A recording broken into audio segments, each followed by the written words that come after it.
सुख समृद्धि विज्ञान चैनल में अपने सभी चुधी दर्शक वृंद का मैं हृदय से स्वागत करता हूं। और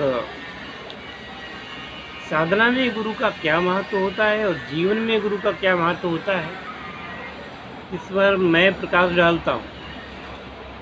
और पहले की बात भी मैं कहूँगा कि भाई अगर वीडियो में शोर हो तो थोड़ा सा बर्दाश्त करें, क्योंकि सड़क के किनारे मकान है तो इनको तो रोका नहीं जा सकता और कमरे के अंदर इस समय करनी पड़ेगी। थोड़ा सा डिस्टर्ब हो आप तो भी मेरे लिए इस चीज़ को क्षमा करें और देखें वीडियो। तो वीडियो अगर पहली बार देख रहे हैं तो चैनल सब्सक्राइब कर लें और बेल का आइकन दबा करके ऑल पर सिलेक्ट कर दें। जैसे ही नया वीडियो हम अपलोड करेंगे आपको इसका नोटिफिकेशन जाएगा और आप सर्वप्रथम हमारे वीडियोस को देख सकते हैं। हरे कृष्ण। आज मैं बताऊंगा कि गुरु क्या है। उज्जैनी के राजा जो थे, राजा भर्तहरि, जिनको लोग आजकल भर्तहरि कह देते हैं, कि कुछ लोग ऐसे होते ना कि उनकी ज़बान सही नहीं उचटती, तो वो इसी प्रकार का, जैसे हमारे यहाँ एक मुख्यमंत्री हैं, पूर्व मुख्यमंत्री, 4 बार रही उत्तर प्रदेश के मुख्यमंत्री। उत्तर प्रदेश को वो उत्तर प्रदेश बोलती है। अब प्रदेश का अर्थ कुछ और हो जाता है और प्रदेश का अर्थ कुछ और होता है, परंतु अब वो हमेशा प्रदेश ही बोलती है। प्रदेश प्रदेश और प्रदेश में कितना अंतर होता है आप लोग जान सकते हैं। इसी प्रकार से भर्तहरि को भर्तहरि लोग कह देते हैं। और सबको पता है कि राजा भर्तहरि के गुरुजी थे परम पूज्य सद्गुरु गुरु गोरखनाथ जी महाराज। तो पहले तो राजा भर्तहरि बहुत अच्छे ढंग से रहते थे, तो गुरुओं को पहले देखा नहीं था। गोरखनाथ जी को गुरु जी आए वहाँ पर,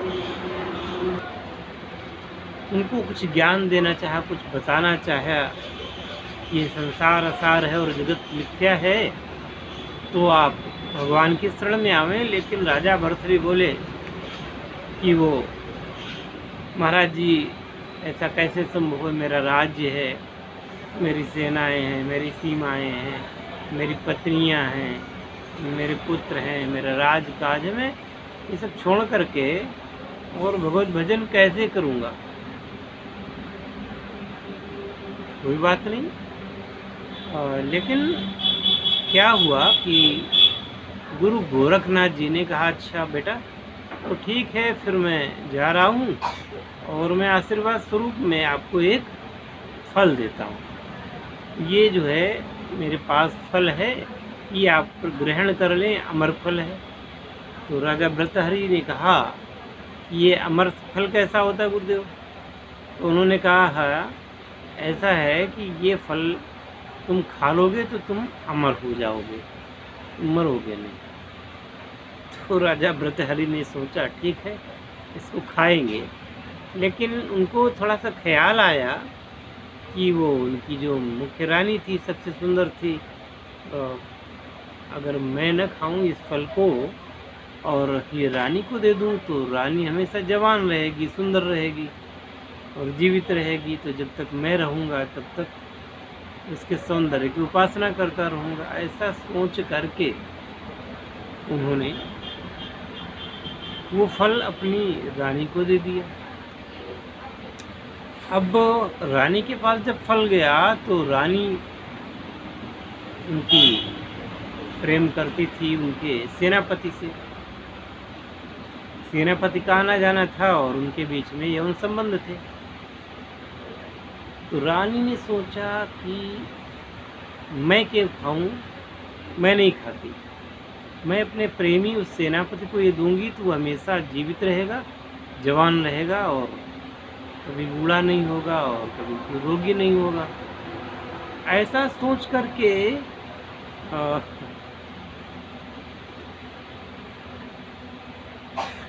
उन्होंने रानी ने वो फल जो है सेनापति को दे दिया। और सेनापति का संबंध एक वेश्या से था। तो उसने सोचा ठीक है, अरे मैं क्या करूँगा इतना जी करके, ये जो एक वेश्या है जिसके मैं पीछे पड़ा हूँ, ये अगर जवान खूबसूरत रहेगी तो मेरा जीवन आराम से कट जाएगा। ऐसा सोच करके उन्होंने वो फल दे दिया गुरुदेव को। नहीं, गुरुदेव को नहीं, उन्होंने फल दे दिया उस वेश्या को दे दी। मैं थोड़ा थका हुआ हूँ, तो हो सकता है कि आपको मुझे नींद का आभास लगे और कुछ ज़बान लड़खड़ाती हुई लगे, लेकिन मैं कोशिश करूँगा कि ऐसा नहीं हो और मैं सुस्ती पर विजय प्राप्त करके आपको पूरा वीडियो होशो हवास में बताऊँगा। तो रानी ने सोचा कि सेनापति जीवित और जवान रहे, और सेनापति ने सोचा कि रानी ने मुझे दिया है और ये वेश्या जो अति सुंदर है राज दरबार में ये बनी रहेगी तो मैं जिंदा बना रहूँगा। और उन्होंने ऐसा सोच करके ये अमर फल जो था वो दे दिया रानी को। देखो क्या हो रहा है, तो उन्होंने वेश्या को दे दिया उसने, सेनापति। अब वो वेश्या सोचती है कि मैं तो पापनी हूँ,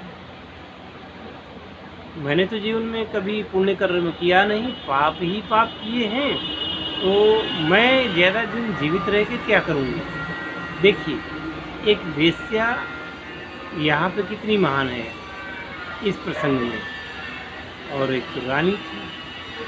खैर, तो उस वेश्या ने सोचा कि मैं क्या करूँ इस फल को, मैं तो नहीं खाऊंगी, मैं अगर खाऊंगी तो मैं अमर हो जाऊंगी, और अमर हो जाऊंगी तो हमेशा मैं वेश्यावृत्ति ही करती रह जाऊंगी, तो मेरे पाप तो दिन पर दिन बढ़ते जा रहे हैं, तो मोक्ष कैसे हो। उस वेश्या ने सोचा कि मेरे देश का राजा, मेरे राज्य का राजा जो है वो राजा बड़ा ही धर्मात्मा है, धर्मशील है, बड़ा ही दयालु है, प्रजा भक्त वत्सल है, तो ये फल मुझे राजा को देना चाहिए। अब राजा ने जब देखा उसको, वो लाई और दरबार में राजा को दे दिया। राजा देखते हैं फल को, कह रहे ये तो वही फल है जो गुरु गोरखनाथ जी ने मुझको प्रदान किया था और मैंने रानी को दे दिया था, लेकिन ये हाथ में वेश्या के कैसे आया, ये वेश्या के हाथ में फल कैसे आया। तो उन्होंने कहा ये बताओ कि नर्तकी तुम्हारे हाथ में ये फल कैसे आया। तो नर्तकी ने बोला, महाराज ये फल मुझे तो आपके सेनापति ने दिया था। महाराज का माथा ठुमका कि सेनापति के पास कहाँ से आ गया। उन्होंने सेनापति को बुलाया और सेनापति से पूछताछ की। थोड़ा उसने नानुकुर किया, जब उसको दंड का भय दिया गया तो उसने उगल दिया कि महाराज ये तो आपकी पत्नी बड़ी रानी से मुझे प्राप्त हुआ, तो भाई बड़ी रानी से तुमको क्या मतलब। तो आखिरकार उसने कबूल किया कि बड़ी रानी से मेरे अवैध संबंध। अब राजा भर्तृहरि का माथा ठनका कि मैं जहाँ पर अपने जीवन की कल्पना कर रहा था, ये सब कपोल कल्पित जो है कल्पना थी, और ये तो मुझे कोई चाहता नहीं है, सब अपने अपने आप में मस्त हैं और जीवन का आनंद ले रहे हैं। तो अब उनका मोह भंग हो गया और वो जाते हैं गुरु गोरखनाथ जी के पास में। गुरुदेव, अब मैं आपकी शरण में हूँ। बोले तेरी तो पत्नियाँ हैं। महाराज कोई नहीं है, तेरे तो राज्य चलाने को है। तो गुरुदेव कुछ नहीं है, राज्य वगैरह सब छोड़ के आ गया हूँ। तेरे तो पुत्र हैं। अरे मैं महाराज पुत्रों को भी छोड़ के आ गया हूँ।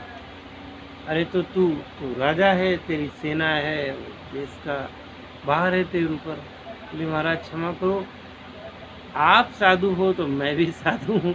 अब मैं राजा नहीं रहा, अब मैं आपकी तरह हो गया हूँ और मुझे अपनी शरण में ले लो। मुझे अब कुछ और नहीं सुनना है, बस गुरुदेव जो आप कहेंगे वही सुनूंगा और जैसा आप कहेंगे वैसा ही मैं करूँगा।